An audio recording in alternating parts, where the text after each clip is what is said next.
الحمد لله نحمده ونستعينه ونستغفره ونؤمن به ونتوكل عليه ونعوذ بالله من شرور أنفسنا ومن سيئات أعمالنا من يهده الله فلا مضل له ومن يضلله فلا هادي له ونشهد أن لا إله إلا الله وحده لا شريك له ونشهد أن سيدنا ومولانا محمدا عبده ورسوله أما بعد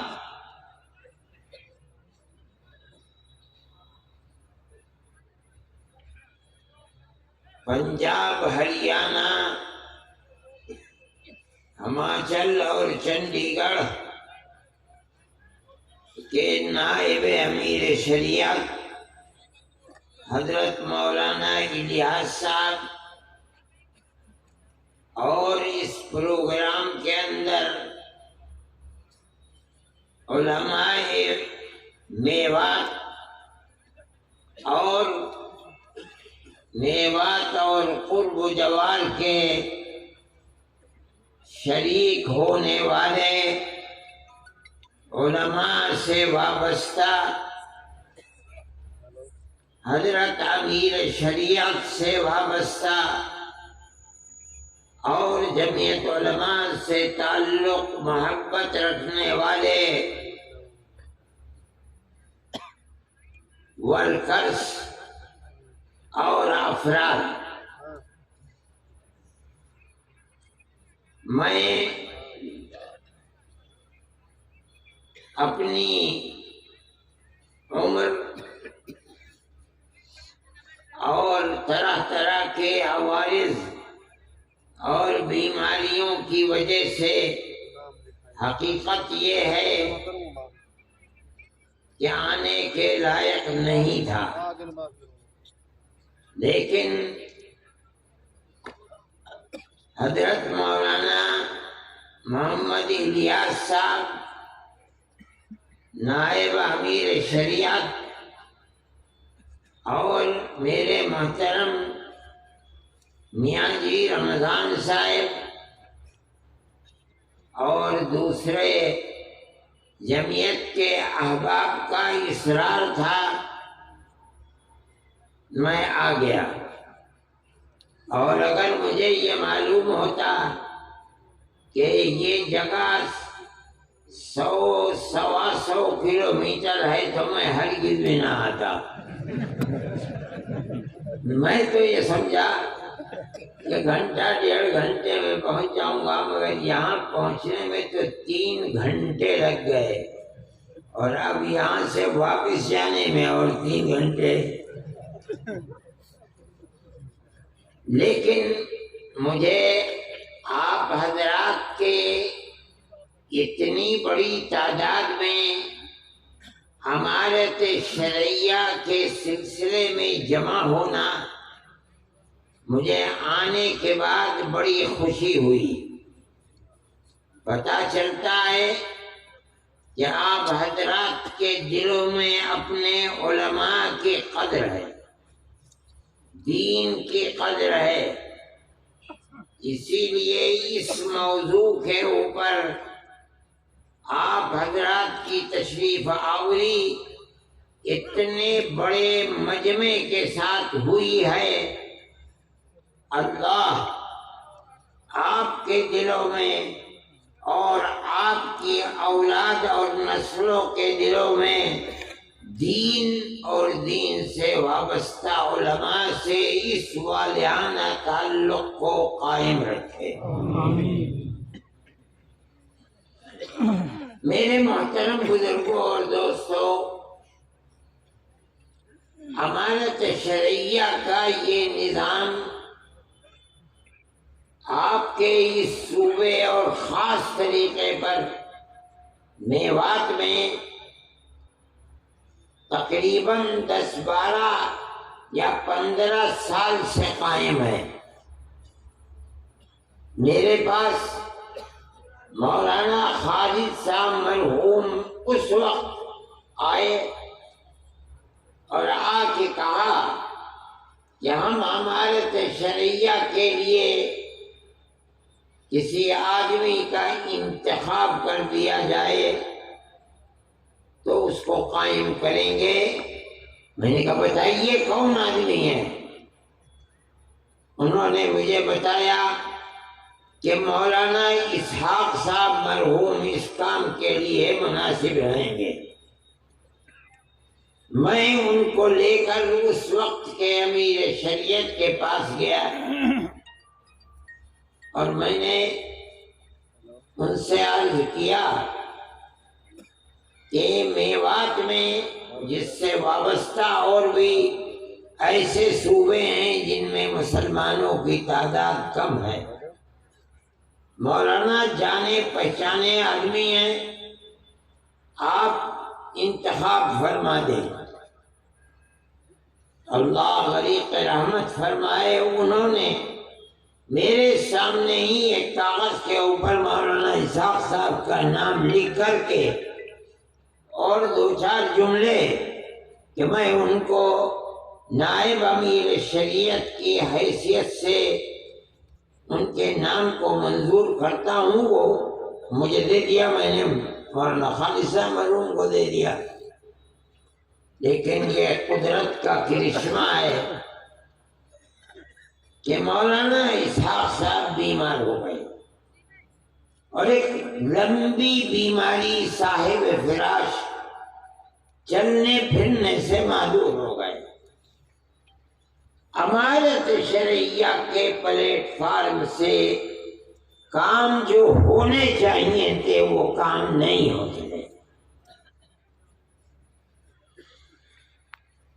حقیقت یہ ہے کہ اگر مولانا صحت مند ہوتے اور امارت شرعیہ کے پلیٹ فارم سے متحرک ہوتے، کام کرتے، تو اس وقت ان کے دنیا سے جانے کے بعد امیر شریعت کے لیے کام کی ڈگر، کام کا نہج، کام کا طریقہ مشہور و معروف ہوتا اور موجودہ نائب امیر شریعت کو کام کرنے میں سہولت ہوتی۔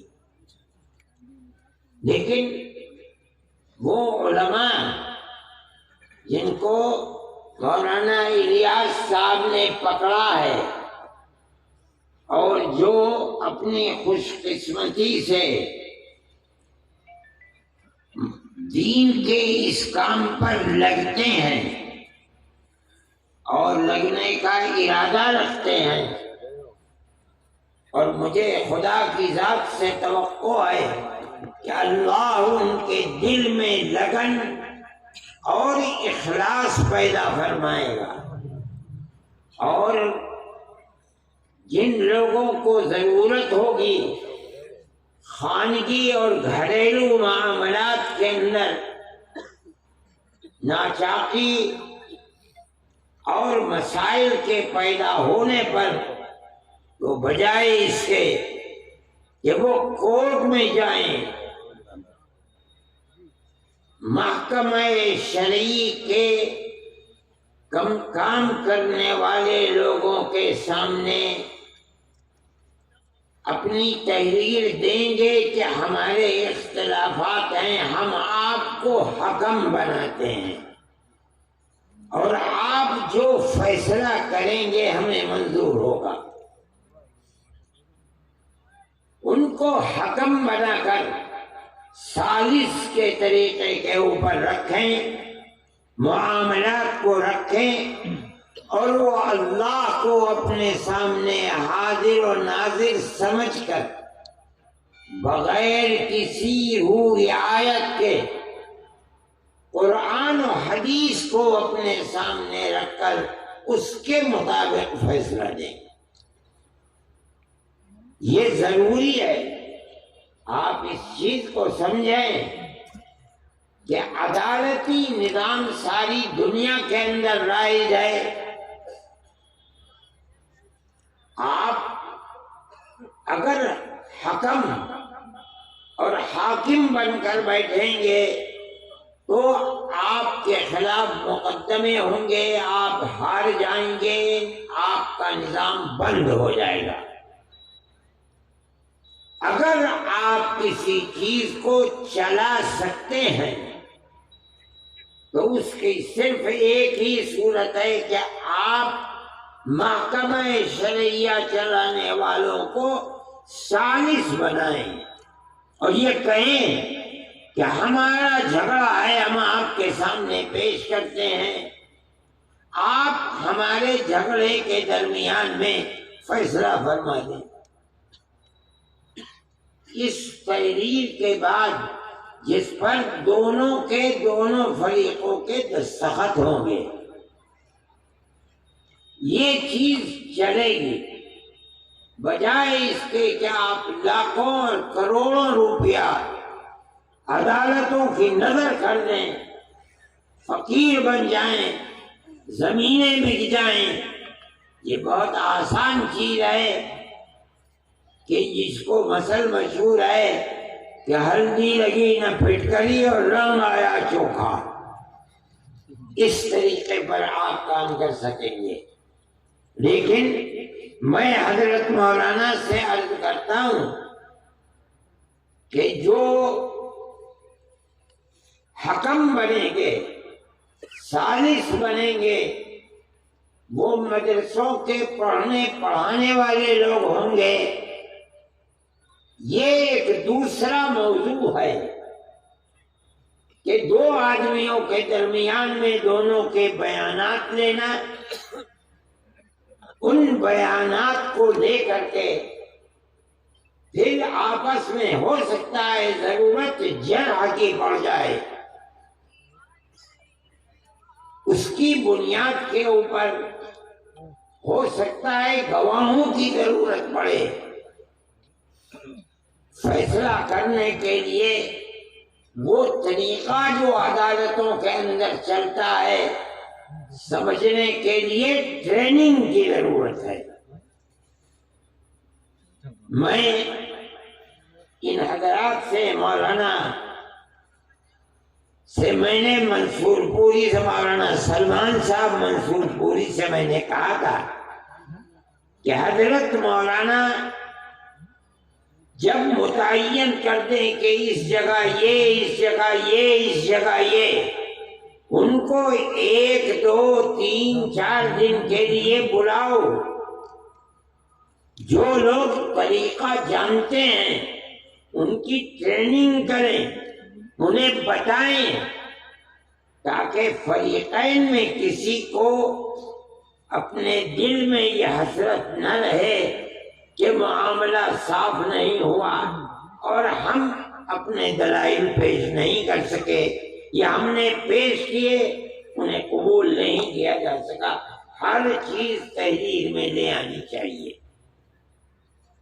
میں یہ سمجھتا ہوں کہ اگر اس مسئلے کو اس انداز پر کیا گیا اور یہ حضرات تیار ہیں 1 دن کے لیے، 2 دن کے لیے، 3 دن کے لیے آپ بھیجیے، اس میں جس چیز کی ضرورت ہوگی یہ فقیر بھی اس میں پوری طرح مدد کرے گا۔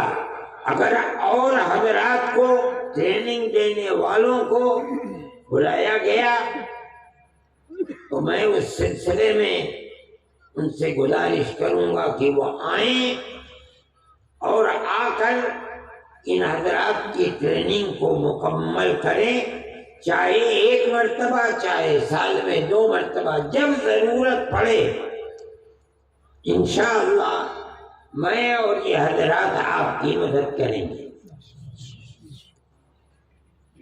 دوسری چیز میں یہ کہنا چاہتا تھا کہ امانت شرعیہ کا کام صرف یہی نہیں ہے کہ شوہر اور بیوی کے جھگڑوں کو نمٹائے، نہیں، اس کے علاوہ ہمارے اور آپ کے معاشرے میں، ہمارے جوانوں کے اندر لڑکوں میں لڑکیوں میں جو برائیاں پھیل رہی ہیں، اگر ان پر قدغن نہ لگائی گئی، ان کو جمع نہ کیا گیا،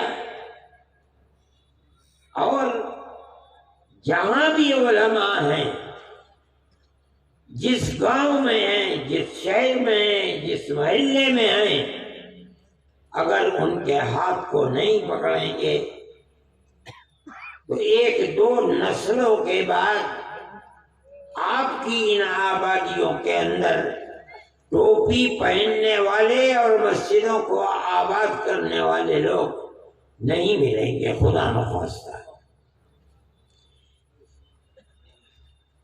امارت شرعیہ کے ساتھ بہت علماء جڑے ہوئے ہیں، پڑھائیے بھی، اس کے ساتھ ساتھ طلباء پر نظر بھی رکھیے، ان کی تربیت بھی کیجیے، مطالعہ بھی کیجیے۔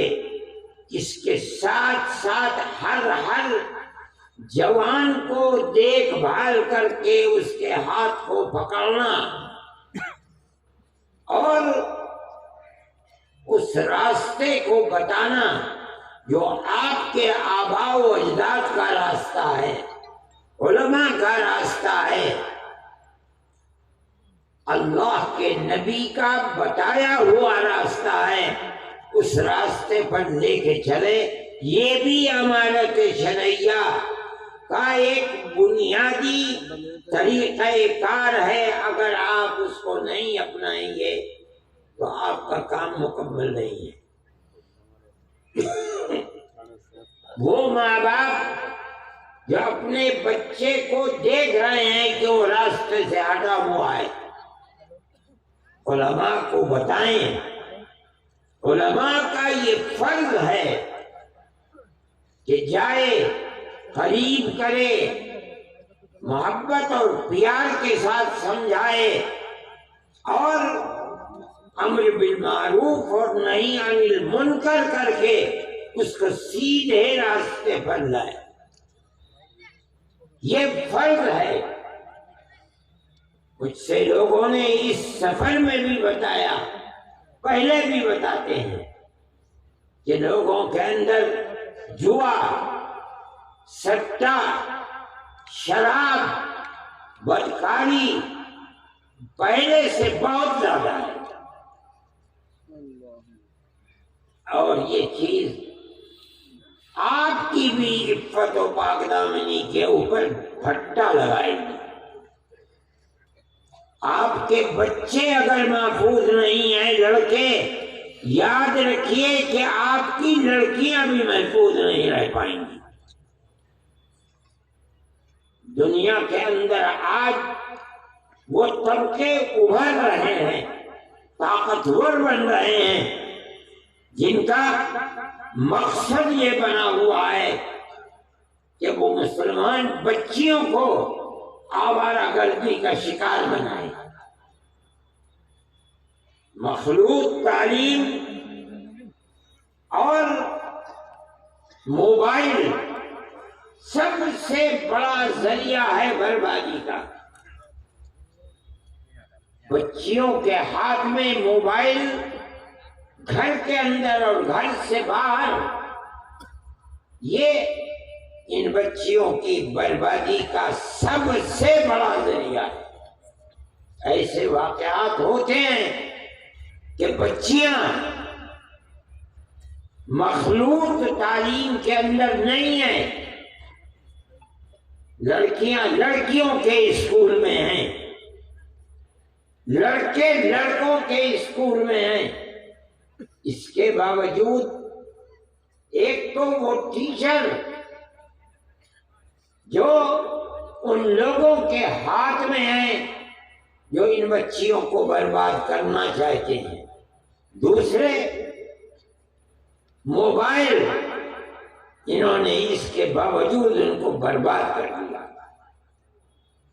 میں آپ سے کہتا ہوں، ابھی مظفر نگر کے اندر مسئلہ ہوا، پولیس نے ایک ہوٹل کے اوپر جا کر چھاپا مارا، 50 لڑکے اور 50 لڑکیاں پکڑی گئیں۔ جب پردہ اٹھا ان کے اوپر سے تو تقریباً 36 یا 36 سے زائد لڑکیاں مسلمان بچیاں تھیں۔ یہ بچیاں، حیرت کی بات یہ ہے کہ اس اسکول کی پڑھنے والی تھیں جو اسکول صرف بچیوں کے لیے ہے۔ سوال پیدا ہوتا ہے کہ ان لڑکوں سے جو مسلمان لڑکے نہیں تھے، ان کا تعلق کیسے پیدا ہوا؟ اس کی دو ہی چیزیں ہیں کہ جو ٹیچر ہیں وہ مسلمان نہیں ہیں، حالانکہ عورتیں ہیں۔ دوسری چیز موبائل، اس نے تباہ کر کے رکھ دیا۔ اب ان ماں باپ کا کیا حال ہے؟ جمعیت علماء کے لوگ وہاں گئے، ہاتھ جوڑ کر کھڑے ہو گئے کہ ہم کچھ نہیں کریں گے، ہماری یہ ٹوپی تمہارے پیروں میں ہے، ہمیں برباد مت کرو۔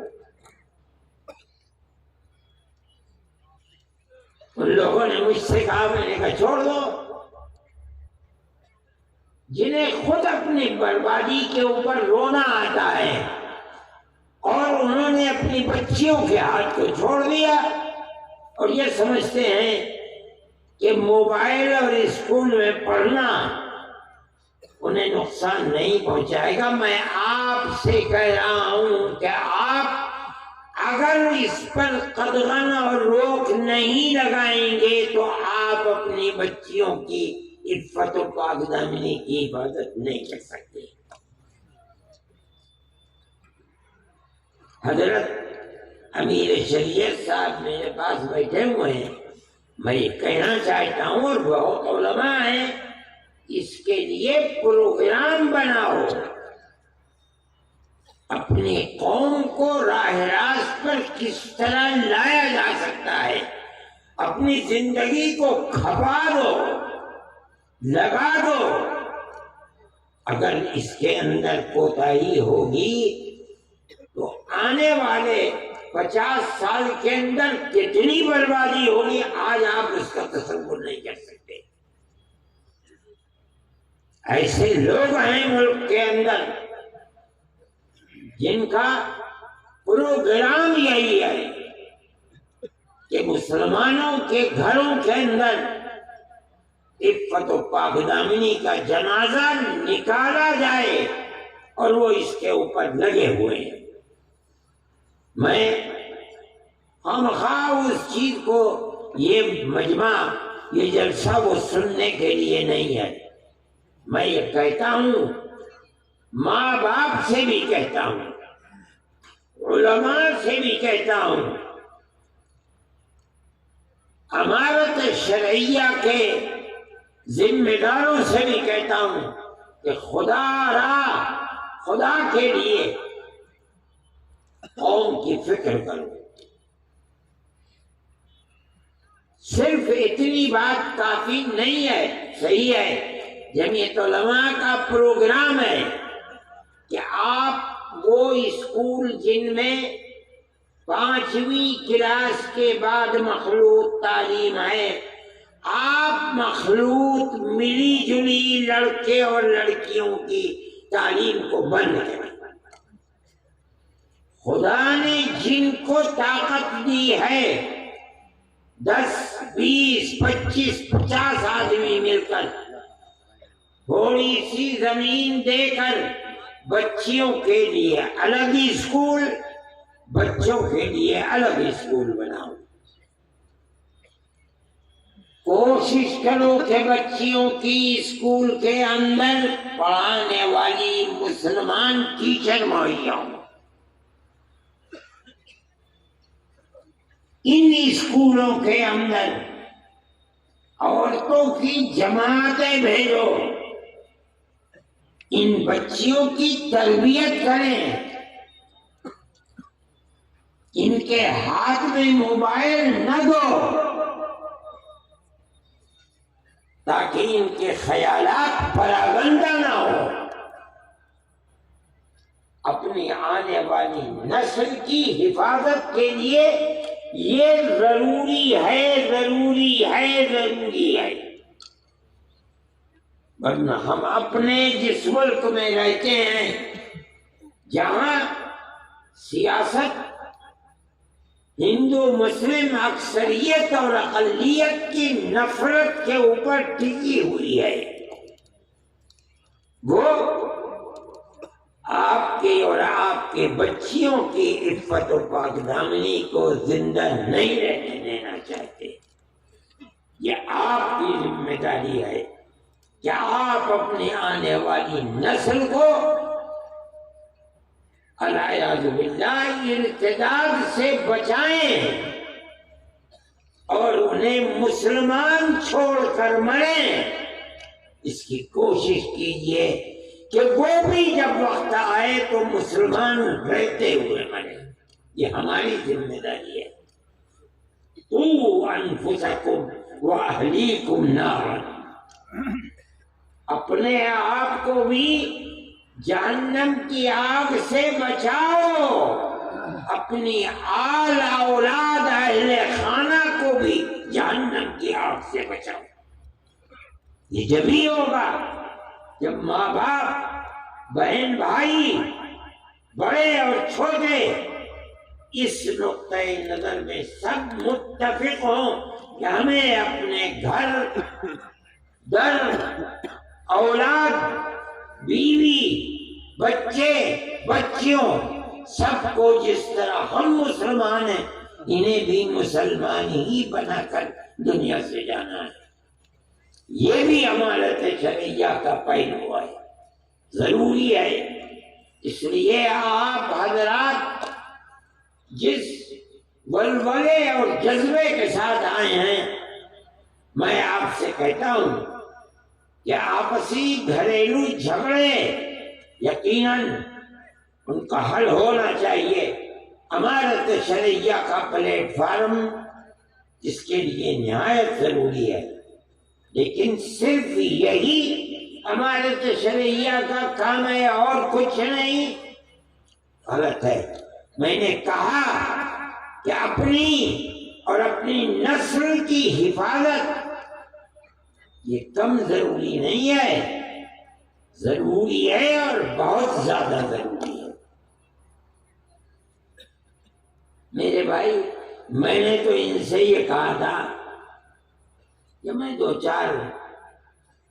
10-15 منٹ بولوں گا، اس کے ساتھ ساتھ میں اپنی بات کو ختم کرنے سے پہلے آپ سے کہتا ہوں کہ ہم اور آپ کسی ملک کے رہنے والے ہیں۔ اگر اس ملک میں جاٹ رہتا ہے تو مسلمان بھی جاٹ ہے، اگر ہندو برہمن ہے تو کشمیر میں جا کے دیکھو مسلمان بھی برہمن ہے، راجپوت ہے ہندو، مسلمان بھی راجپوت ہے۔ ہر برادری جو ہندوؤں میں پائی جاتی ہے ہندوستان میں، مسلمانوں میں بھی وہ برادری پائی جاتی ہے۔ اس کا مطلب یہ ہے کہ دنیا یہ سمجھتی ہے، نادان، بے پڑھے لکھے، کہ ہندوستان میں مسلمان باہر کے آئے ہوئے ہیں، وہ جاہل ہیں۔ کچھ لوگ ہو سکتا ہے 1,00,000 2 لاکھ 10 لاکھ ہندو مسلمان ایسے ہوں کہ جو باہر کے آئے ہوئے ہیں۔ آج ساری دنیا کے اندر مسلمان ہیں، امریکہ میں جاؤ مسلمان ہے، یورپ میں جاؤ مسلمان ہے، اور ساری دنیا کے لوگ آئے ہیں کھانے کمانے کے لیے، وہ بھی وہاں پہنچے ہیں۔ لیکن ہندوستان کے اندر ایسا نہیں ہے۔ یہاں تو 96, 97, 98, 99% مسلمان کسی ملک کا رہنے والا ہے۔ ان کی زبان ایک ہے، پہناوا ایک ہے، رہن سہن ایک ہے، کہاں دوسرے کے؟ لیکن میں یہ کہتا ہوں کہ جب ہم ایک ہیں، ایک ہی گھرانے سے پیدا ہوئے ہیں، ہمارے ماں باپ ایک ہی تھے، تو ٹھیک ہے لوگ نفرت کی سیاست کرتے ہیں، لڑاتے ہیں، جھگڑاتے ہیں، لیکن مسلمان کو اپنا مذہبی فریضہ سمجھ کر یہ بات کہنی چاہیے کہ مذہب کچھ بھی ہو، ہم ایک ملک کے رہنے والے، ہم سب بھائی بھائی ہیں۔ آپ 1400-1300 سال سے اس ملک میں رہتے ہیں اور اسی تاریخ کے ساتھ رہتے ہیں، گاؤں در گاؤں رہتے ہیں، ہندو اور مسلم رہتے ہیں، پیار و محبت کے ساتھ رہتے چلے آئے ہیں۔ یہ ہمارا امتیاز ہے۔ دنیا چاہتی ہے کہ جہاں اقلیت ہندو کی ہے مسلمان نکال دیں، جہاں اقلیت مسلمان کی ہے ہندو نکال دیں، مسلمان کی دکان سے نہ خریدو، مسلمان ہندو کی دکان سے نہ خریدیں۔ یہ ہماری تاریخ نہیں ہے، ہم تو بھائی بھائی کی طرح رہتے تھے۔ آپ کی تاریخ کو دنیا آگ لگانا چاہتی ہے۔ جمعیت علماء کا نظریہ یہ ہے آپ اپنی تاریخ کو زندہ کریں اور ہندو مسلمان ہر جگہ بھائی بھائی بن کر رہیں، ایک دوسرے کے دکھ میں سکھ میں شریک رہیں۔ اگر کسی کے یہاں شادی بیاہ ہے، اگر اس نے نہیں بھی بلایا ہے، آپ چلے جائیے، مبارکبادی دے کے چلے آئیے۔ لیکن اگر آپ الگ رہیں گے تو اس کا مطلب یہ ہے کہ ملک کی وہ فرقہ پرست طاقتیں جو الگ کرنا چاہتی ہیں، آپ اپنے عمل سے انہیں کامیاب بنا رہے ہیں اور ملک اس طرح برباد ہو جائے گا۔ امانت شرعیہ کا یہ موضوع نہیں ہے، لیکن جمعیت علماء کا یہی موضوع ہے۔